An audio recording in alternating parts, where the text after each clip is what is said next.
I'm Ed Horwich. I am Chief Executive of Jewish Small Communities Network, and it's welcome to all of you here today. I'm so pleased to see that you travelled from the length and breadth of this country to come here and meet us in Parliament. And thank you to Andrew for those remarks. It's really appropriate that Andrew is sponsoring this event today. As he said, he's the MP covering St Anne's Synagogue on the Fylde, and the neighbouring Reformed community as well in Blackpool, just down the road from him. But it's also appropriate that Andrew is sponsoring today, because my family, my grandmother, my grandfather came as young children with their parents and their extended families and a number of families around them at the beginning of the 1900s. They came from Syria to this country, and they settled in St Anne's and became the first Jewish community there. But now I want to tell you about a friend of mine. A friend of mine called Jeff. He volunteers, as many of you do. And he volunteers for a local care home. He drives their minibus every few weeks, takes out some of the residents to go and do their personal shopping. And if I see him around, I usually wave, "Hi Jeff," and I see him on his way. On one occasion, I saw him, and he wasn't in the minibus, he was in a white van. He was pulled up beside the road, and I pulled up and I said, "Hi Jeff, what's with the minivan? Where's the bus? Where are you little old ladies?" He says, "Oh, it's a different sort of volunteering today." What sort of volunteering are you doing then? "Oh, it's easier if I show you." He takes me around the back of the van, opens the doors, and staring out at me are 30 penguins. "Jeff, these aren't little old ladies. You've got penguins in the back of your van. What's going on?" He says, "Oh, I'm taking them to Chester Zoo."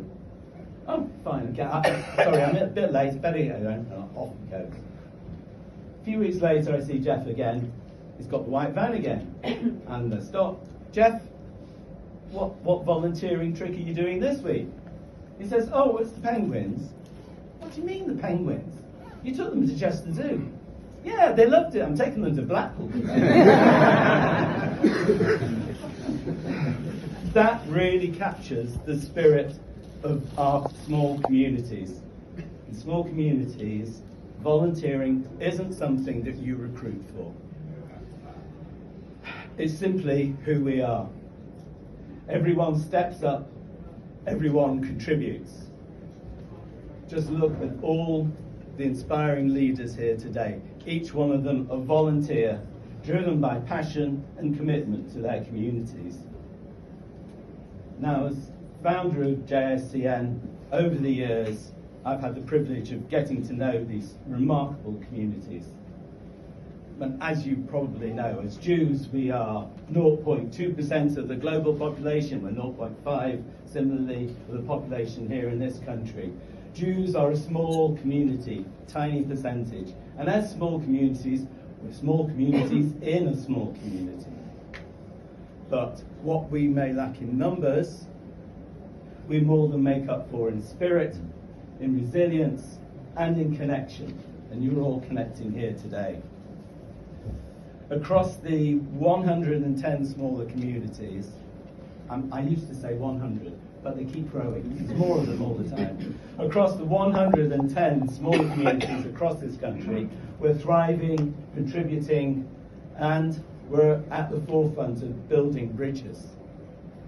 When you add the members of all these communities to all the families not so connected with the community but identifying as Jewish, that's around 65,000 Jewish people across the country outside the major conurbations. That's roughly 25% of the total Jewish population. And they live in almost every parliamentary constituency across the land. That's why today is so extraordinary. Having leaders from 50 of these communities, at least 50, gathered here today in Parliament, standing as you are, shoulder to shoulder, visible, and I think you could say united. This, for me, it's unprecedented and truly historic. We have, just to give you an idea, leaders from Belfast to Plymouth, from Cardiff to Newcastle, from Norwich to Southampton, and all sorts of places in between, like Todmorden in the Pennine Hills. Really, really, thank you all for coming and making today quite momentous.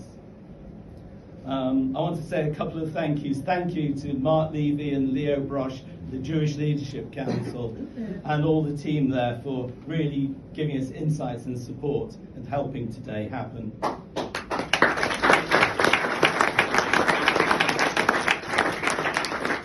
And also to Mark Addleston, to Beaverbrooks, for also giving us support, enabling today.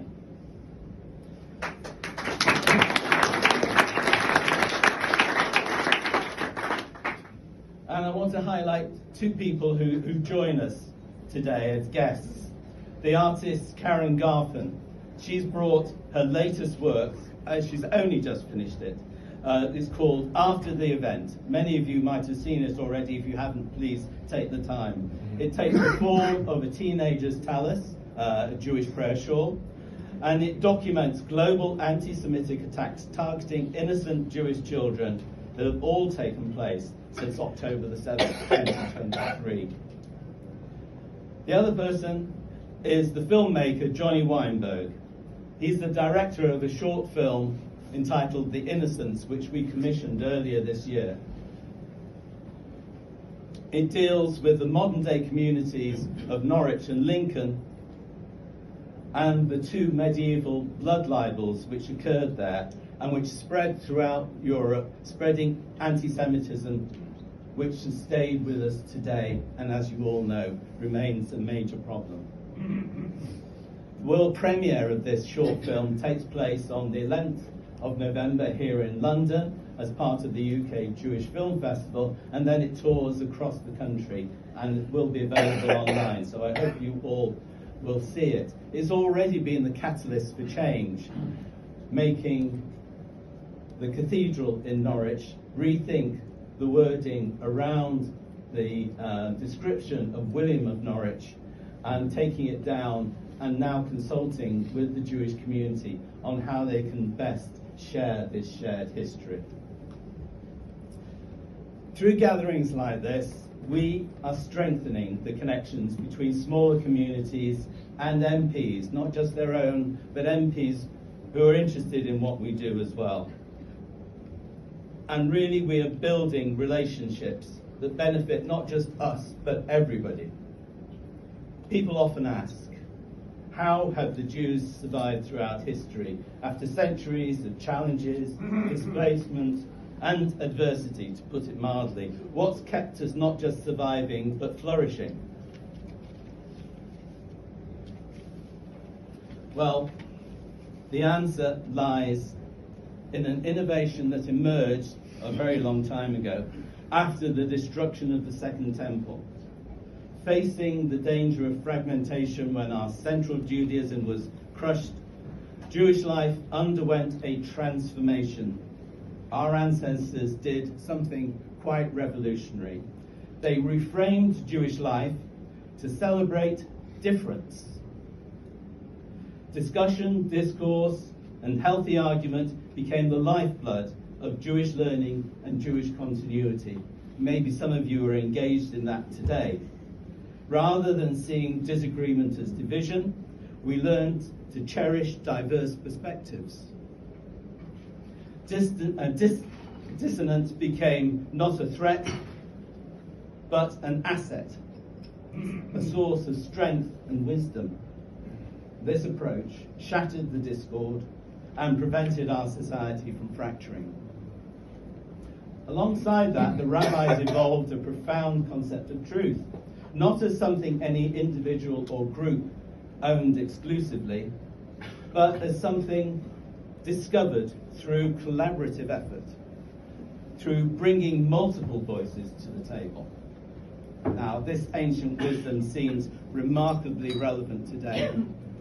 Whilst we see some spaces in our streets, in our universities, and some political corridors offering just the binary choice, you're either with us or against us. If you don't agree with us, you're cancelled. If you don't fit our view of the world, you are wiped from history. We offer something better. The power of dialogue, the strength in diversity of thought, the courage to engage respectfully across differences. History teaches us a valuable lesson. The Sadducees, who were an elite Jewish group existing around the time of the Second Temple, rejected this plurality of views. They were entrenched in the certainty of their own opinions. Their very name, in fact, means to be right. They even held celebrations every time they won an argument. Today, barely any record of them exists. They disappeared because they couldn't embrace the beauty and complexity of diverse perspectives. We are still here.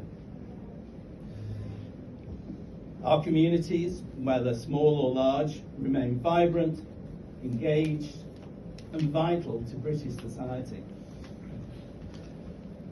Since October the 7th, 2023, we've certainly faced challenges, that's for sure. And JSCN has held numerous meetings where communities have shared their experiences navigating these difficult times. And of course, recent incidents, the tragic murderous attack at Heaton Park Synagogue in Manchester, and the deeply concerning banning of Jewish Maccabi football fans at Aston Villa have tested our resolve. But here's what gives me hope. The overwhelming response from emergency services in Manchester and the outpouring of genuine support from so many parts of society, the clear, unequivocal condemnation from leaders of all our mainstream political parties calling the Birmingham decision completely wrong. When I speak to leaders of our smaller communities, they don't just use the words worried, they don't use the word concerned. The word they use is traumatized. But I also hear something else. I hear determination, resilience, and unwavering commitment to their communities. And we're seeing wonderful examples of solidarity. Local MPs like Marie Goldman in Chelmsford, Greg Smith in Mid-Bucks, and of course our sponsor, Andrew Snowden in St Anne's, and many more around the country, have visited their Jewish communities following the Heaton Park incident, demonstrating the kind of support and engagement that strengthens us all. Today, here, represents everything we stand for. Unity in diversity, resilience in the face of challenge, the power of community, the importance of dialogue, and the unshakable belief that by working together, engaging with one another, and standing shoulder to shoulder, we build a better, stronger, more inclusive society for everyone. Thank you very much.